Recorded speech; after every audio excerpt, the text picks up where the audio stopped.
use a .45 caliber pistol cartridge like this if you've got a tough job for a walloper like the 105 millimeter howitzer shell. Don't get the wrong idea. They're both good. But they have different jobs to do. Between them lies the whole range of infantry ammunition and all the destruction and death it can produce. These are your tools from now on, soldier. Take a good look at them. 30 caliber carbine. 30 caliber rifle and machine gun. 50 caliber machine gun. Hand grenade. Rifle grenade. Fragmentation. Anti-tank rifle grenade. Anti-tank rocket. 60 millimeter mortar. Fragmentation. 81 millimeter mortar. Fragmentation. 81 millimeter mortar. Demolition. 37 millimeter armor piercing. 57 millimeter armor piercing. Let's look at them one by one and see what you've got on your side. The smallest weapon in the infantry regiment, a .45 caliber automatic pistol. It's a quick-handling, rapid-fire weapon with a real wallop. Beyond 50 yards, it won't penetrate armor, even light armor like this steel helmet. But the heavy slug has terrific shock power. It'll knock a man down almost any time it hits him.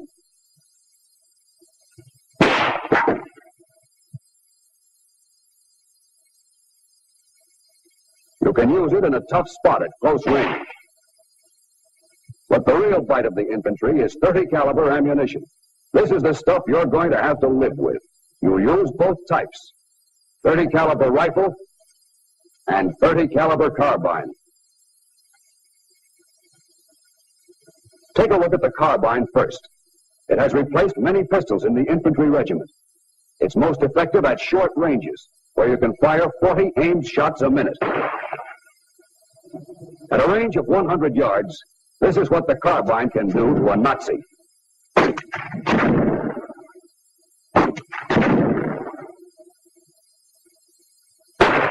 You'd need more than aspirin for that head.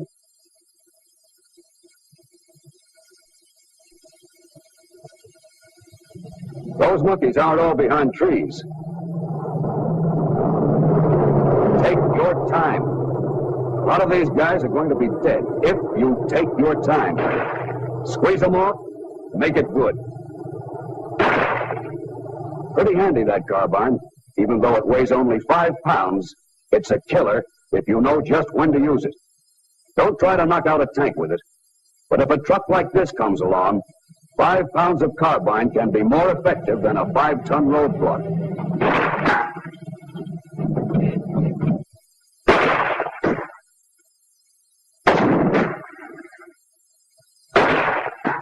That's what a carbine with light 30 caliber ammunition can do up to 300 yards. But now take a gander at your heavier 30 caliber stuff. The stuff you riflemen have stashed away in your belts. That's really something. It comes in 3 kinds: armor piercing, tracer, and ball. And soldier, it's going to be your best friend day in and day out. Whether you fire it with the M1, the 03, the M1917, the BAR, or a machine gun, the penetrating force is the same: murderous. Remember what the carbine did to this German helmet? It went through easy enough, but the rifle slug just blasts through steel as if it were brown paper. Yeah, and it can do a lot more than plow through a helmet. For instance, that looks like pretty solid cover, doesn't it? An oak tree 12 inches thick. Now watch that bucket.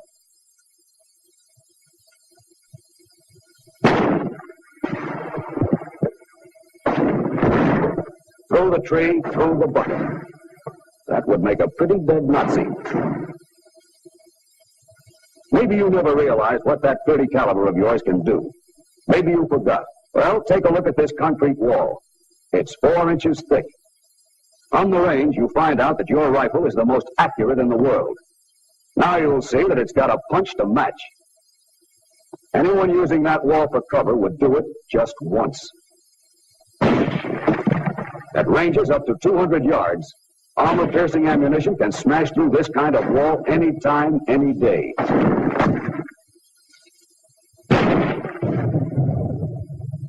Brother, that 30 caliber stuff is your right arm. .30 caliber ammunition doesn't look like much of a match for this group, does it? Well, it isn't. But you can always use your head, too. That German 75 isn't worth a damn without a crew.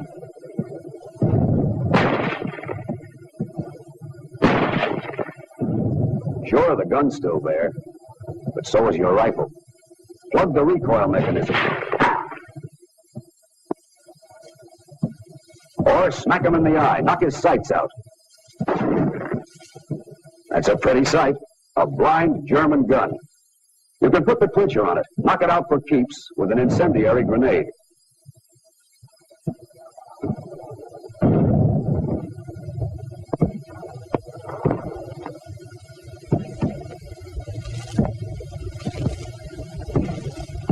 Jam one of those incendiary grenades down the bore of the gun, and the metal from the grenade will fuse with the tube. That chokes it up fine, for good.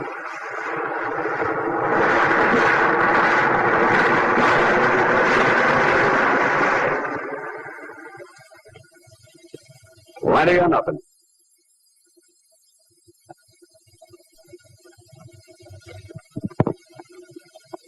The incendiary grenade was just what the doctor recommended for the German 75. But you've got another prescription for the boys themselves. The fragmentation grenade. It's very useful for treating them when they're bunched, like these guys.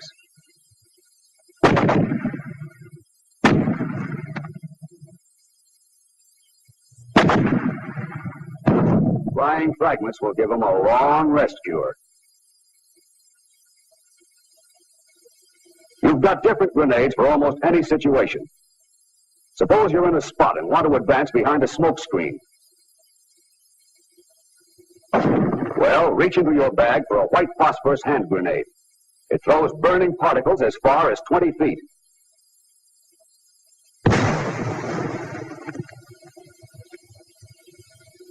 It's not meant to be an offensive weapon, but a hot shower like this is nothing to get caught in. A few drops on his skin will make him wish he were dead. If enough fall on him, he will be. What if you find a Nazi pillbox staring you in the face and you want to take care of it without being seen? There's one more GI grenade.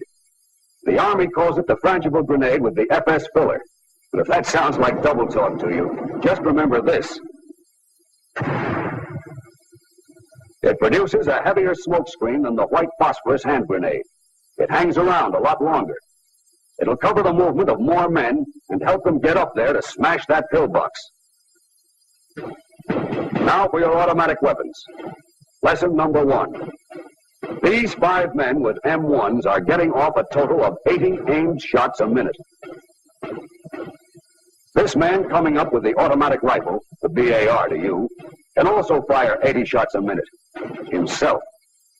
That'll give you some idea of the destructive power of your automatic weapons. It means, of course, that one man with the BAR has a firepower equal to 5 men with the M1 and can pin the enemy down just as effectively.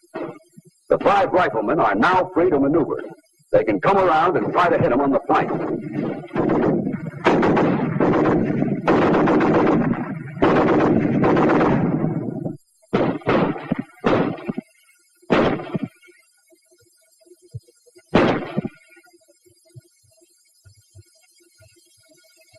A powerful weapon in the hands of a well-trained man. The BAR, 80 shots a minute.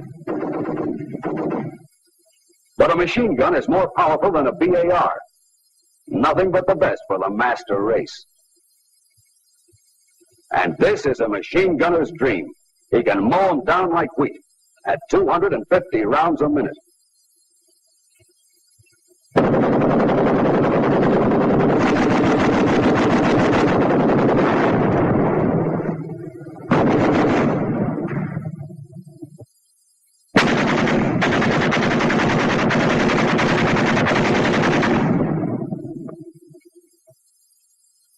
That's still the same .30 caliber you've got socked away in your cartridge belt.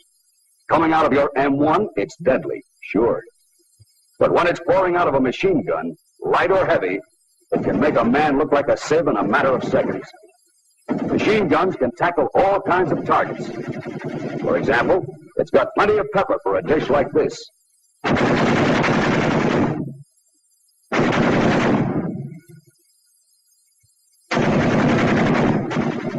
That doesn't have to be a treat. Your machine gun can do a lot more to something that's breathing.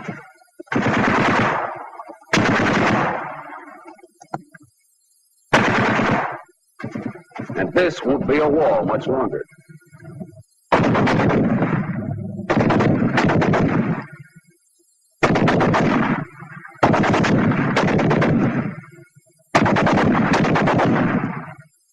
But the main job of a heavy machine gun is to cover an area with bullets. 2 or more guns can make a peaceful pond look like this. Principally because of vibrations, the bullets of a single gun make this long pattern. This is the beaten zone made at 1,000 yards. The enemy 1,000 yards away. Long range for some weapons, but not for the stuff these boys are packing. It's just what this machine gun's looking for. Ever hear a battle between 2 machine guns? They talk back and forth for a while, then all of a sudden, one of them runs out of dialogue.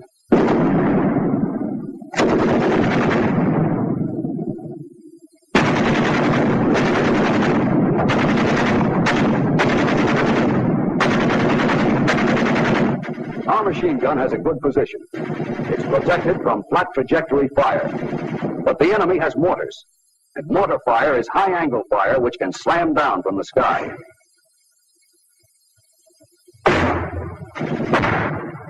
There's only one thing to do in a case like this. Get ready to move to another position.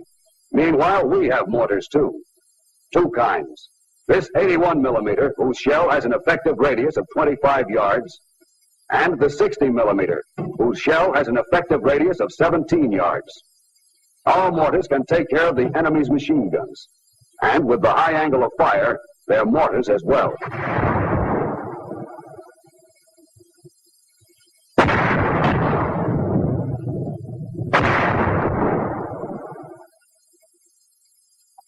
Of course, an exploding mortar shell can kill. But let's see just how convincing it can be. The overhead cover for this command post is 2 feet thick, made of dirt and logs, and a swell target for the 81 millimeter heavy high explosive shell. The shell weighs 10 3/4 pounds, and it's equipped with a delay action fuse which explodes after penetration.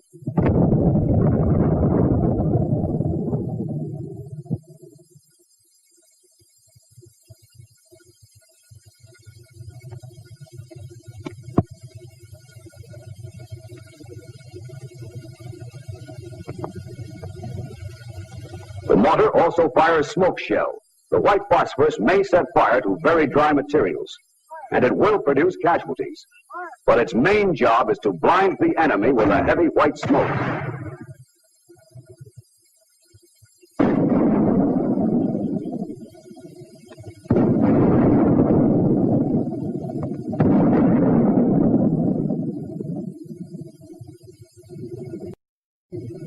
Here come the big boys, the sluggers. Tough? Sure. Powerful armor, heavy firepower, very tough. But they can be taken. You've got the weapons to blind him. Burn his pants off, blow him to hell. Watch. An ordinary bottle.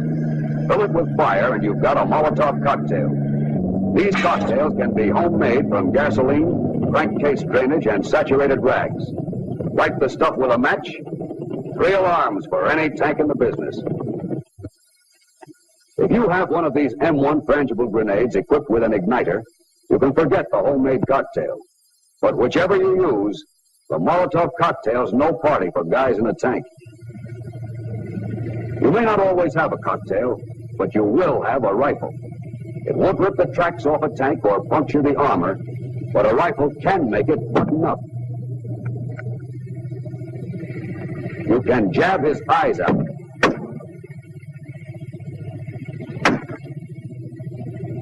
Blind a tank and it's practically out of business.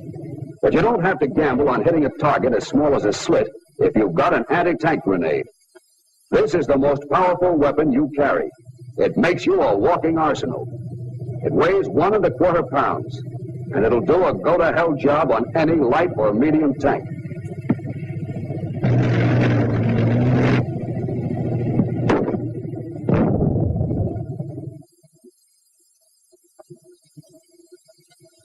Doesn't look like much, does it?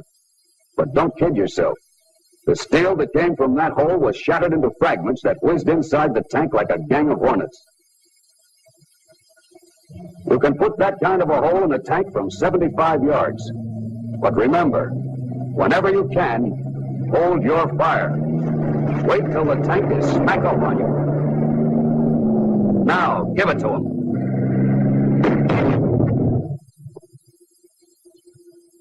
Hit him square where the armor is thinnest, on the rear or side.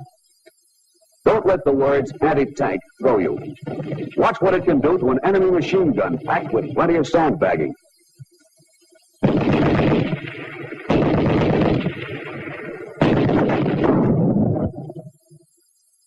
See? It doesn't have to be a tank for the anti-tank grenade to go to work. But the anti-tank grenade is not the only one you can fire off the end of your rifle. For example, you can't lob a grenade by hand at these Nazis. They're too far away. But you've got fragmentation grenades. And if you launch them with either your rifle or carbine, it's like sending your Sunday punch airmail. There are two kinds of fragmentation grenades. This one is time-fused. You fire it when you want an air burst above the ground. The other one has an impact fuse, like the anti-tank grenade. It explodes as soon as it hits hard enough ground. Both fragmentation grenades carry about 200 yards and have about the same effect.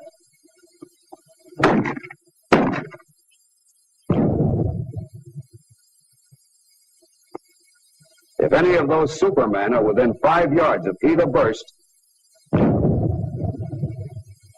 finished. There's another weapon in the infantry regiment. When it first came out, soldiers thought it must have been found in a pile of junk. This is far from the truth. The first time the Nazis got a peek at it, they turned it a secret weapon because they didn't know what hit them. It's called a bazooka. It has knockout written all over it.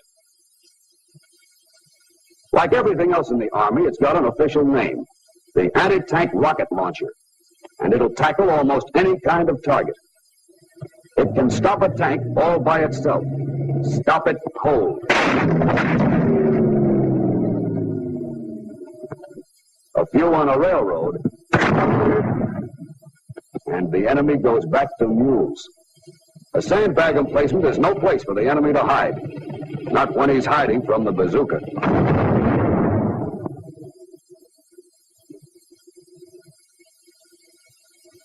Don't think this pillbox is heaven. The bazooka makes it hell.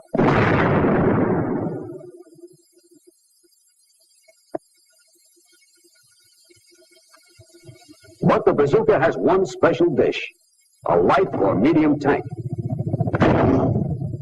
It'll knock a hole through the sides of a tank all day, from any range up to 200 yards.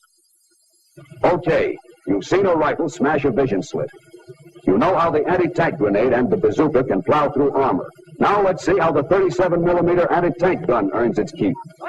Against troop carriers and crew-served weapons, it's effective to about 1,000 yards with high explosive shell.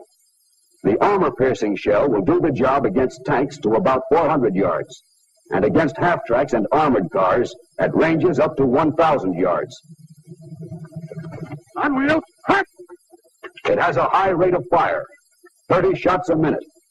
That means a steady stream of hot steel. Hut! Fire! Hey! Fire! Zero lead! Red! Fire! And because of its flat trajectory, it's a real sharpshooter. It can hit a tank square on the button. It won't penetrate a medium tank's front armor,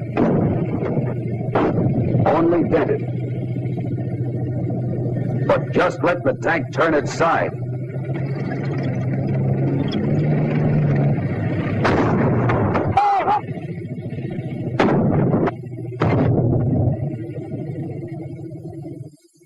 The 37 doesn't kid against the side. Left front! Hellbar! A tank isn't the only target the 37 can smash. At 800 yards, it can pierce nearly 2 feet of concrete. 800! Come in! Fire! Hit!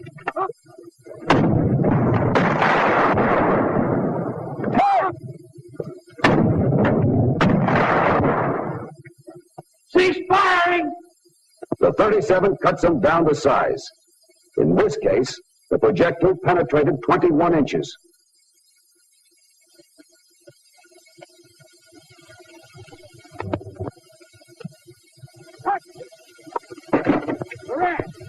But the 57 millimeter is an even tougher anti-tank gun. It takes over where the 37 leaves off, and at 800 yards or less, it's deadly. Like the 37, the flat trajectory gives it bullseye accuracy.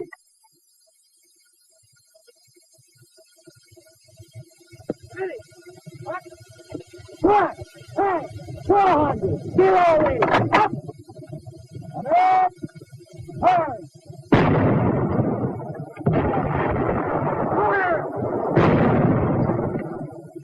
It can smash a hole like this through any part of a tank, front, sides, or rear. Direction left. It goes for concrete emplacements, too. Right. Come on. 800. Fire.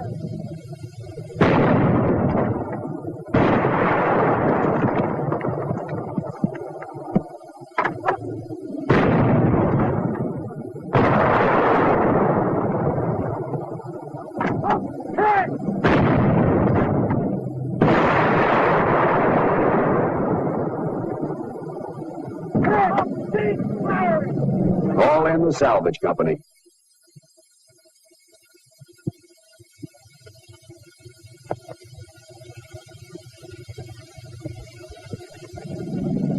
Some people say this is an air war. Maybe so. But don't sell short on the infantry. Even if you feel like burying your head, don't. That won't bring him down. When you're ordered to, your job is to try to get him. A plane flying low over troops has often been knocked down by small arms fire.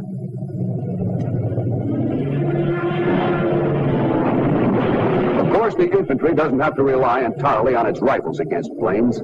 It has 4 other highly effective anti-aircraft weapons. The BAR, the light machine gun,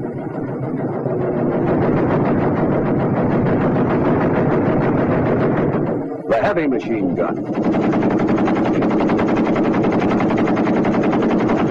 and most vicious of all, the 50 caliber machine gun. This is the baby flying fortresses protect themselves with. The Nazis hate it, and the 50 has been known to make Jap scrapers pretty shy. Don't forget, a plane's got a lot of vulnerable spots, like the engines or the pilot. So keep that lead hot. Keep it ripping into the sky. Even though you don't knock them clear out and down, you can still wound them, chase them off, make them go flapping and limping home to lay up for repairs. That's your job. Hit them with everything you've got. Here's the infantry regiment's largest and most powerful weapon, the 105 millimeter howitzer.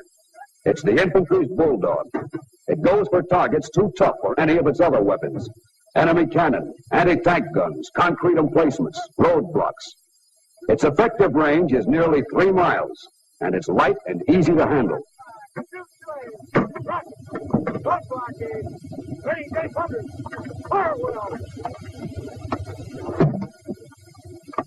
Watch it against this stubborn baby. A roadblock, 4 feet thick.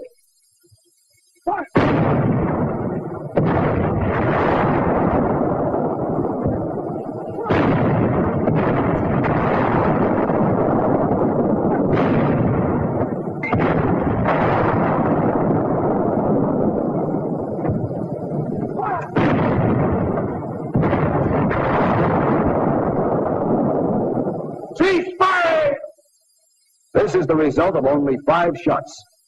To blow it off the face of the earth would probably take 15. It's a real slugger in street fighting, too. when you have to run the enemy out of a building constructed of solid stuff like this.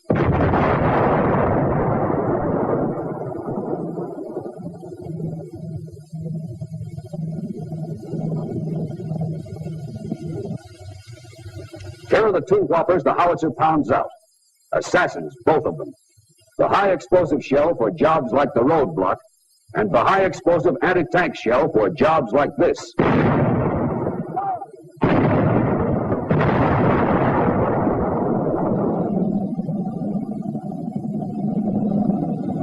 He won't get very far. Not with that kind of ventilation. Soldier, maybe you're from Minnesota. Maybe you're from Mississippi, New York, or New Mexico. It doesn't matter from where. You all want peace again. And here are the peacemakers. They're tops.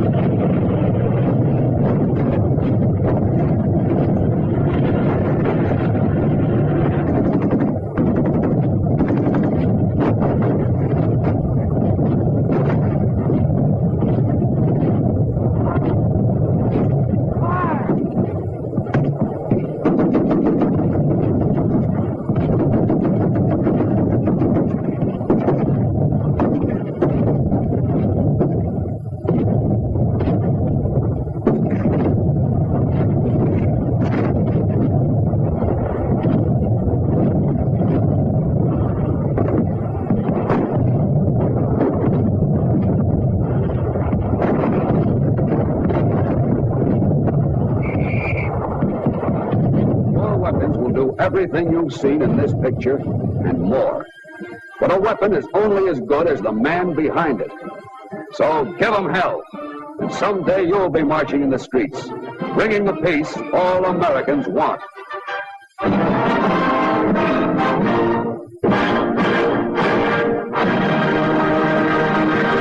Force is the same. Murderous. Remember what the carbine did to this German helmet? It went through easy enough. But the rifle slug just blasts through steel as if it were brown paper. Yeah, and it can do a lot more than plow through a helmet. For instance, that looks like pretty solid cover, doesn't it? An oak tree 12 inches thick. Now watch that bucket.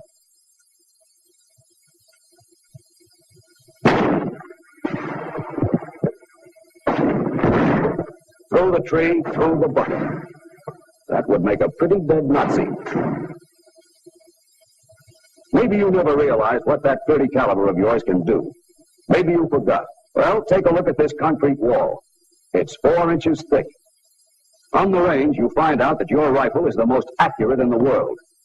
Now you'll see that it's got a punch to match. Anyone .30 caliber carbine. Take a look at the carbine first. It has replaced many pistols in the infantry regiment. It's most effective at short ranges, where you can fire 40 aimed shots a minute. At a range of 100 yards, this is what the carbine can do to a Nazi.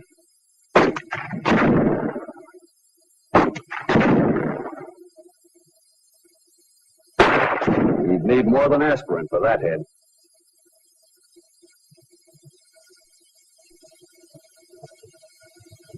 Those monkeys aren't all behind trees.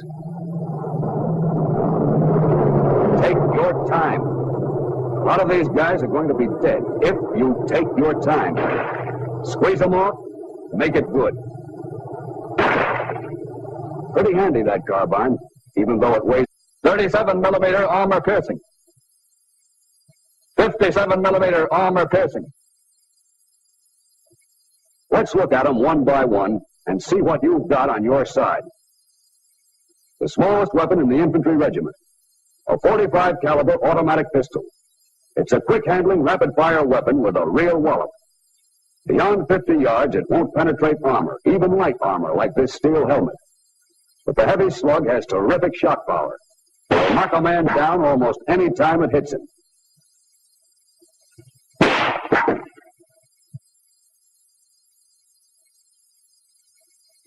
You can use it in a tough spot at close range. But the real bite of the infantry is .30 caliber ammunition. This is the stuff you're going to have to live with. You use both types. 30 caliber rifle and use a 45 caliber pistol cartridge like this if you've got a tough job for a walloper like the 105 millimeter howitzer shell. Don't get the wrong idea. They're both good, but they have different jobs to do. Between them lies the whole range of infantry ammunition and all the destruction and death it can produce. These are your tools from now on, soldier. Take a good look at them. 30 caliber carbine, 30 caliber rifle and machine gun, 50 caliber machine gun, hand grenade, rifle grenade, fragmentation, anti-tank rifle grenade, anti-tank rocket, 60 millimeter mortar, fragmentation, 81 millimeter mortar, fragmentation, 81 millimeter mortar, demolition. It's only 5 pounds. It's a killer if you know just when to use it. Don't try to knock out a tank with it. But if a truck like this comes along, 5 pounds of carbine can be more effective than a 5-ton roadblock.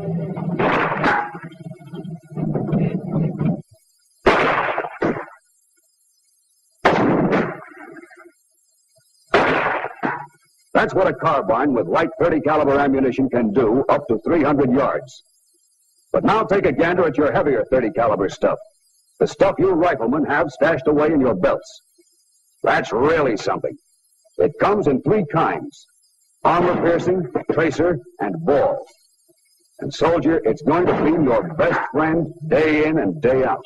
Whether you fire it with the M1, the 03, the M1917, the BAR, or a machine gun, the penetrating